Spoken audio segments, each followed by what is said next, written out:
My name is Rachel Silvio. This week's respiratory presentation is on the function of pulmonary surfactant. There are two lungs that take up the space in the thoracic cavity. The right lung has 3 lobes and the left lung has 2 lobes.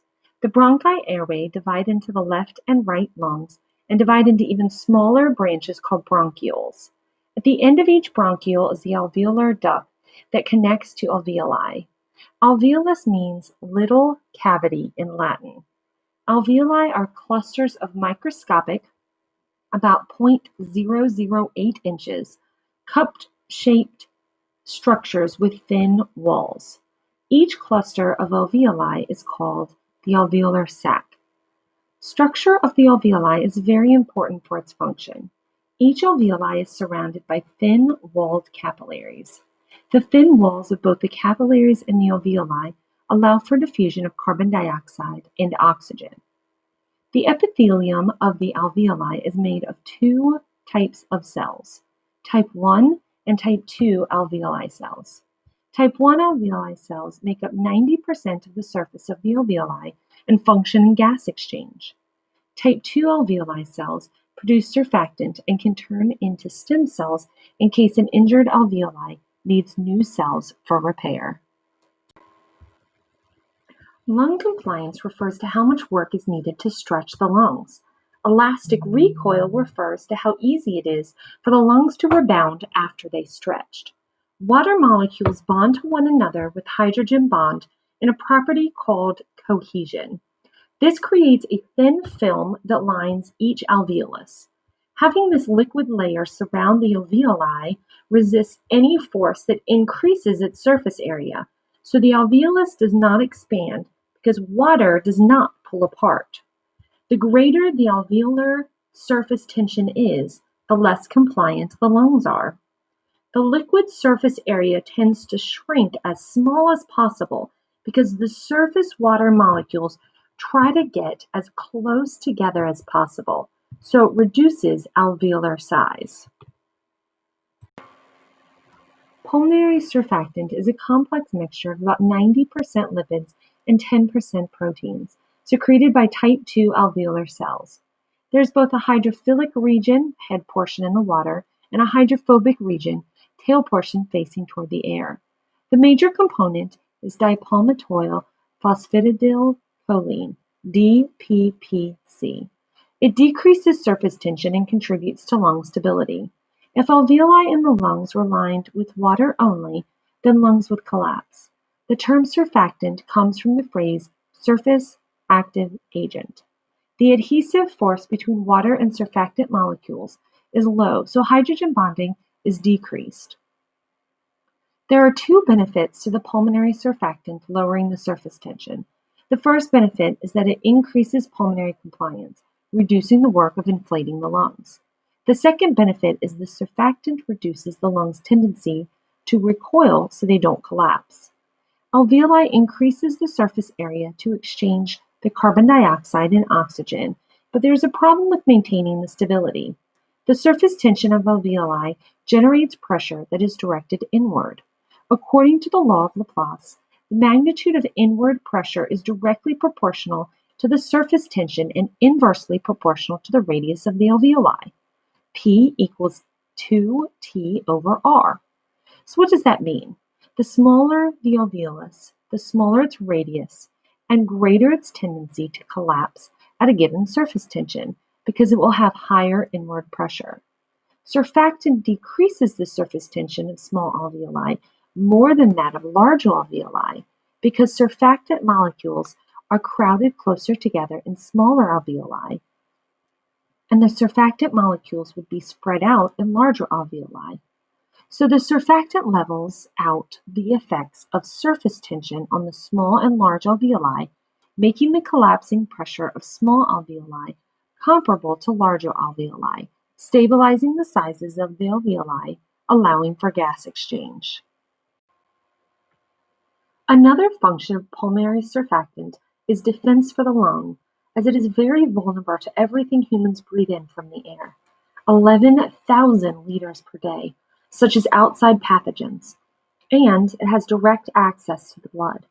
Pulmonary surfactant works in the lung innate immune system against infection and inflammation. SPA and SPD, proteins found in pulmonary surfactant, have binding sites for the oligosaccharides on foreign objects such as bacteria and viruses. Newborn respiratory distress syndrome, NRDS, occurs when premature babies do not produce the correct amount of pulmonary surfactant. Pulmonary surfactant is produced later in pregnancy, starting around 20 weeks gestation. So for a baby that is born prematurely, there is not enough pulmonary surfactant to reduce the surface tension of the alveoli. It will take a lot of work to breathe and overcome poorly compliant lungs. When the alveoli collapse during each outward breath, it is even harder to inflate, like blowing up a new balloon every time a breath is taken. Hypoxia and hypercapnia may develop. Newborn muscles are weak and may lead to death if breathing is exhausting or the alveoli cannot support gas exchange. NRDS occurs in 30,000 to 50,000 newborns each year in the United States. Current treatments are surfactant replacement, drugs that speed up the development of the lungs, and a ventilator machine to assist breathing. Newborn respiratory distress syndrome, NRDS, was the leading cause of death in preterm infants before the development of surfactant replacement. The purpose of this research is to follow the past 50 years of research analyzing the best method for surfactant replacement in newborns with NRDS. There is current surfactant research being done, including identifying the role of surfactant in the prevention and management of NRDS, comparing types, doses, and modes of administering the surfactant. Natural or animal-derived surfactant is most effective surfactant replacement, but with risks. The hypothesis of this study is if premature infants with NRDS are administered a protein-containing synthetic surfactant, then it would be just as effective as a natural surfactant and without the possible risks. The independent variable is the type of treatment for NRDS: type, number of dose, and mode of administration. The dependent variable is the effectiveness of the surfactant on the treatment of NRDS. In this current surfactant research, they analyzed several methods of surfactant administration, including comparing natural, which is the control, versus synthetic, which is the experimental, surfactants, comparing protein-free synthetic surfactant, which is the control, versus protein-containing synthetic surfactant, which is the experimental, prophylactic, which is the control, versus rescue therapy, which is the experimental, and single, which is the control, versus multiple, which is the experimental doses of surfactant. Natural surfactants are derived from animals. There are three types of natural surfactants. The first one is poractant, or CuroSurf. It's developed from minced porcine or pig lungs and contains proteins SPB and SPC. This surfactant goes through purification procedures to remove neutral lipids. It contains 99% polar lipids and 1% hydrophobic proteins for maximum efficacy.